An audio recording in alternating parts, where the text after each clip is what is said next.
Cunningham, Merce Cunningham, 1919 geboren, war einer der fantastischsten Tänzer des 20. Jahrhunderts. So fängt die Geschichte mal an. Und er hat zusammen mit seinem Lebenspartner und künstlerischen Gefährten John Cage, dem Komponisten, eigentlich unser Theaterverständnis revolutioniert, nicht nur das Tanzverständnis. Und zwar haben die beiden Folgendes gemacht. Die fingen an in den 40er Jahren mit kleinen Soloauftritten. Cage spielte Klavier und Cunningham tanzte. Und die beiden haben das geplant in wechselseitiger Unabhängigkeit der Künste. Also die Musik war nicht komponiert für den Tanz oder der Tanz bewegte sich nicht auf die Musik, sondern die beiden kamen im Moment der Aufführung neu zusammen. Und das war absolut revolutionär. Das haben die auch so durchgehalten, auch viel später mit ganz anderen Komponisten. Und das Konzept wurde auch übertragen auf die Kostüme und das Bühnenbild. So die Tänzer schlüpften bei der Premiere zum ersten Mal in diese Kostüme, standen zum ersten Mal in einem Bühnenbild, zum Beispiel von Roy Lichtenstein oder Andy Warhol, der so silberne Heliumballons gemacht hat für eines der berühmtesten Stücke, Rainforest. Das war die Revolution des Tanzes, die Merce Cunningham eingeführt hat. Oh, it's beautiful. It really is. Oh, it's infinite because it goes in with the sky. Oh, it is fantastic. Die Arbeit von Merce Cunningham ist eigentlich sehr, sehr gut dokumentiert, weil er hat sehr früh begonnen, selbst Tänze für die Kamera zu choreografieren und hat sehr viel filmen lassen und fotografieren lassen. Er hat außerdem den besten Archivar der Tanzwelt gehabt, David Vaughan, und er hat jedes Programmheft aufgehoben, der hat jedes Foto einsortiert, der hat alles dokumentiert. So, sie greift zurück auf fantastische Schwarz-Weiß-Fotografien und auch Schwarz-Weiß-Filmaufnahmen der frühen Jahre, denn sie beginnt ja 1942 und geht bis 1970 und die setzt sie auf einen schwarzen Hintergrund, sodass man immer weiß, aha, das ist Geschichte. Wir schauen aus unserem Kontext, mit unserem Kontext hier zurück in die Tanzvergangenheit.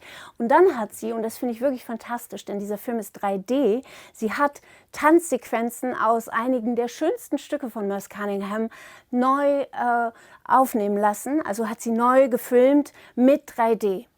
We could go several months without rehearsing that dance and then do it, and we would come out within, at the most 10 seconds difference.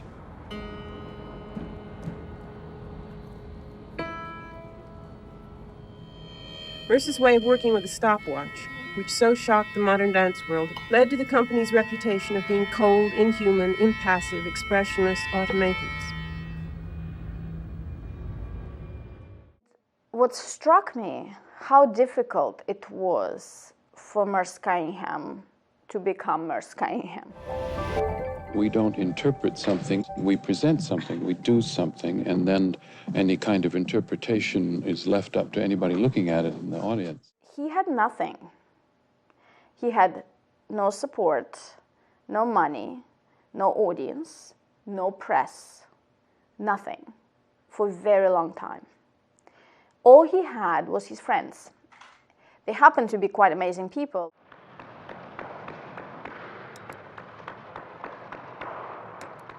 I was very much interested in dance film collaborations for over 2 decades. It began when I came from Moscow to the United States. My first background is in linguistics and languages, and I fell in love with language of cinema. And I came to the United States to study film. But I couldn't write scripts. I couldn't write scenarios. So it took me maybe 10 years, although I was very fluent in English, but to get to the level of creative writing takes a long time. So I decided that I would work with physical performers. And that's how I discovered the world of dance. So I didn't come from dance, I came from cinema, my interest in film.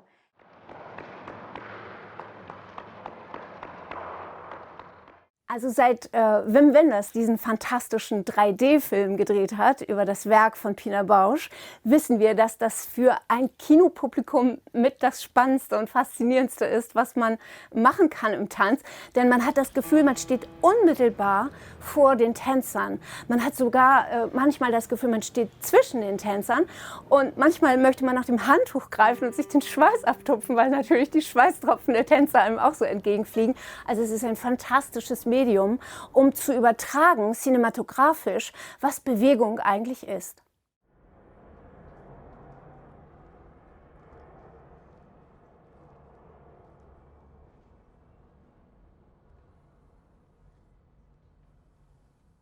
The idea I had that maybe 3D can help to translate Merce's ideas into cinema.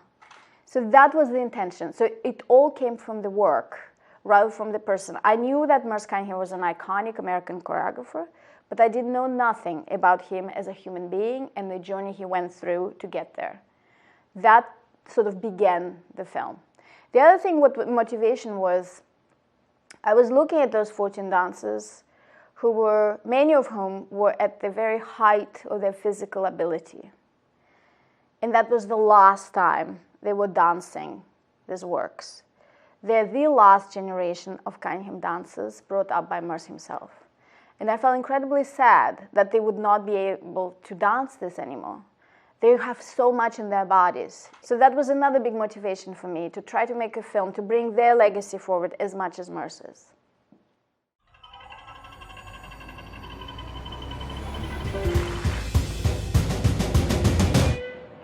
Well, I don't know, I don't describe it, I do it. Der Film transportiert sehr gut, warum Merce Cunningham ein Klassiker ist. Man schaut das, man schaut die Stücke, man hört ihn erklären, warum er so gearbeitet hat und nicht anders, dass er zum Beispiel die Tänzer als Individuen begriffen hat und dass er sagte, wir interpretieren nicht als Tänzer. Es gibt keine Geschichte oder kein Werk, das wir interpretieren, sondern wir präsentieren eine Bewegung. Wir sind das in dem Moment, in dem wir das machen. Und das ist uns so nah. Das könnte auch jetzt aufgenommen, das könnte auch jetzt choreografiert sein. Und dass Merce Werk nicht vergessen ist, sondern dass wir das als Meilenstein der Kunst des 20. Jahrhunderts verstehen können und bewahren können, dass es so ungeheuer lebendig wirkt, das begeistert mich.